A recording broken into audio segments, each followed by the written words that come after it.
Is that okay? Yeah, that's okay. All right. Whenever. All right. Do your sleep. All right. All right.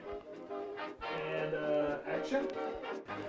My name is Richie Ferrangi from Brooklyn, New York. That's where I was born.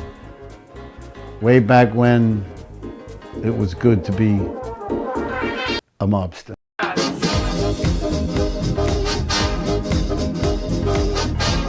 Well, what is the jive? Well, my early life was in Brooklyn. And in Brooklyn, in the 50s, everybody was a mobster. Everybody. Italians, Jews, Irish, they all were. All the mobsters were like, they were like gods to us. I was smart and I knew, trying to figure out how to make the best money shining shoes. So what did I do? I knew where to go. Friday nights, the Crystal Lounge. All the boys, all the men are there for the dames. Shine, mister, shine, mister. And so one time I went to this mobster, he had like 90 pieces under his belt. Shine them. What color, mister? And from there on in, Ernie loved me because of my stick-to-itiveness, and I was smart, and he knew that. Imagine a kid, 13 years old, taking $80,000 up to Harlem on a bicycle. I learned as I went up, as I went up, as I went up, as I went up. And then when I hit 34, looking for some more, I wound up in Sing Sing. They can put me in the death house or keep me in the Sing Sing jail. In prison, I learned what I don't want to do. I learned this is not the way to do this. If you do this mob stuff, you're done. If you do this, you're done. If you do that, you're done. I knew that hanging with the mob was only going to get me dead, because I saw all the guys coming in for 10 years, 160 months, 120 months. I saw all these guys coming in from the street, and then I'm watching them do time. Some of them cried, some of them didn't, some of them lied. Oh, you got to be a good boy, Richie. And this guy's got a button. Guy had a button. And he's telling me, oh, you got to be a good boy, Richie. What? I didn't say nothing. Quiet. When it was time for me to get my parole, I got out. My brother picked me up, saw my man, and he said, I'm done. What? You're a number one draft choice. He's kidding me. You're a number one draft choice. You're going to quit? I got a whole spot for you, but I know you do. But I'm done.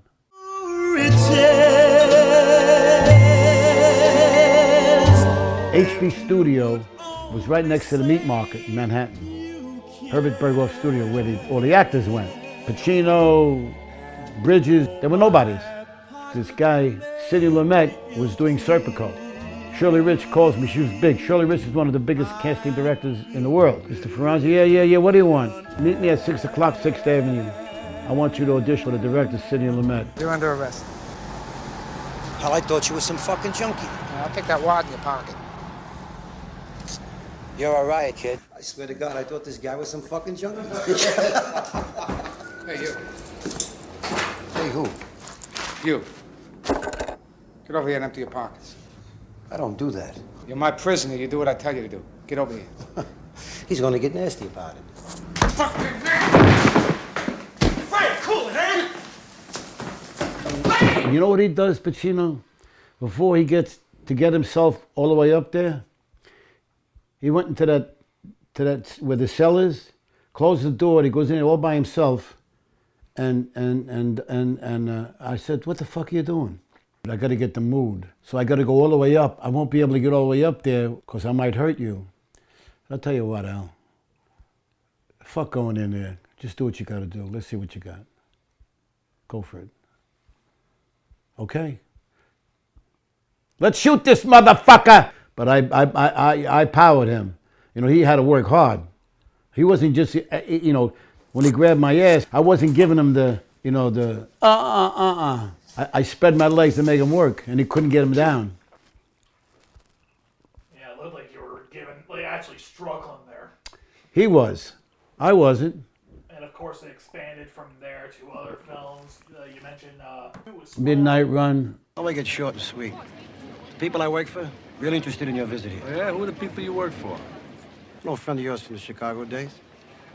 The Morning After with Fonda and Bridges. The deceased Bobby Korshak had a little something to do with dirty pictures or art, depending upon how you feel about naked ladies. I was young, I was good looking, but I did have the mob look, you know, and I didn't have to make that. And I was funny, and that's how I made it in television, because I was funny also. No use, Padre. Every once in a while, the Chinese let us know that they invented gunpowder. How in heaven's name do you ever get used to it? You get used to never getting used to it. I wish you were conscious. I'd like to offer some comfort. Being unconscious is as comfortable as you can get up here, Padre. Do you ever get any wounded dogs up here? Nah, they're too smart to get wounded. They just point out where the Chinese are and they step aside. They're kind of like generals.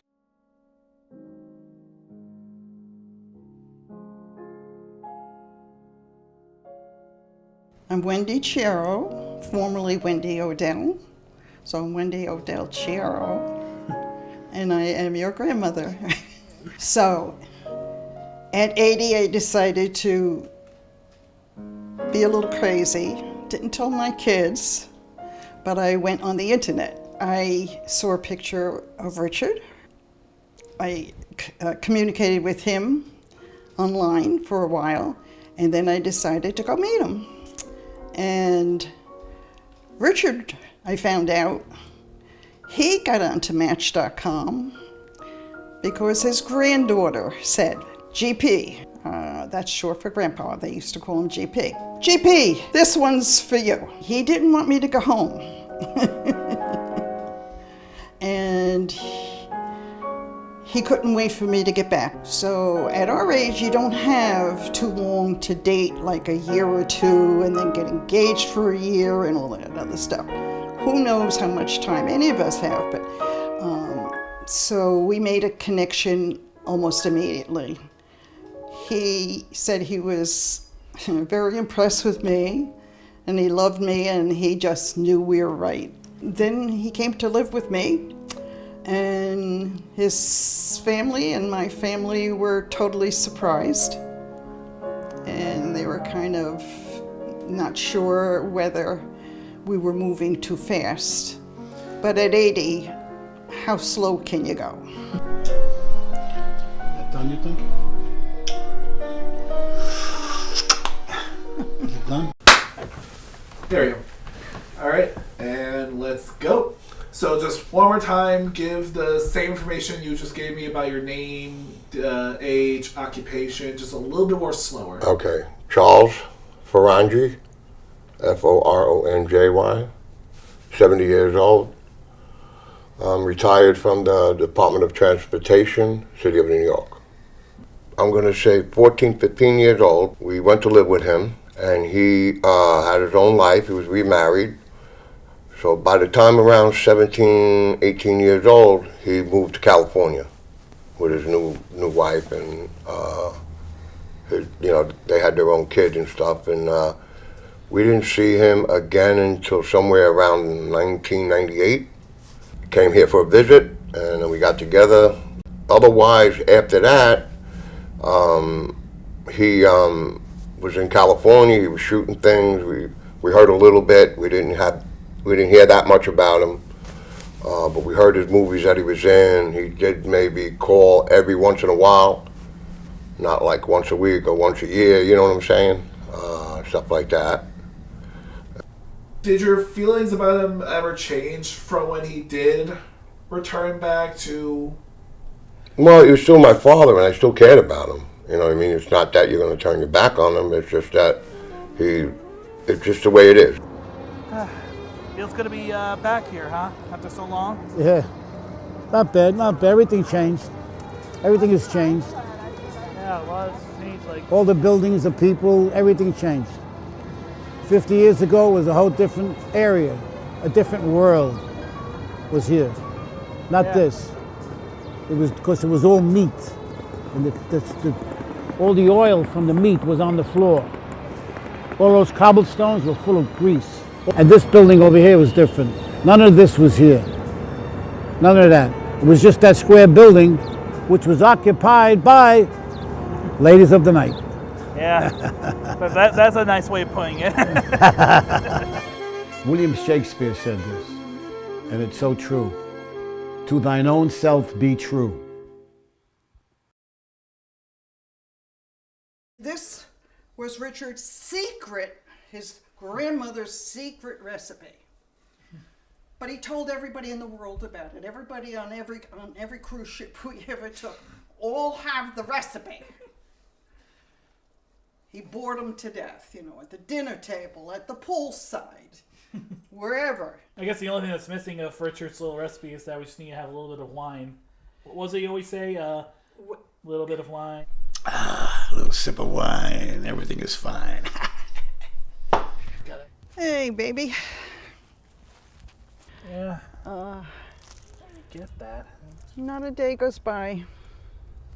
Not a day goes by, baby. I love you. Miss you.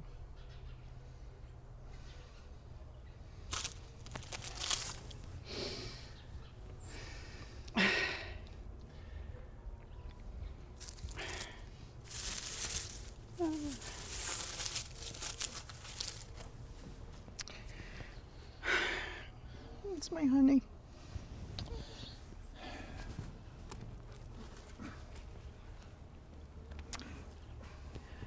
Everybody loves somebody sometime. Everybody falls in love somehow. Something in your kiss just told me my sometime is now. Everybody loves somebody sometime. And although my dream was overdue, your love made it well worth waiting for someone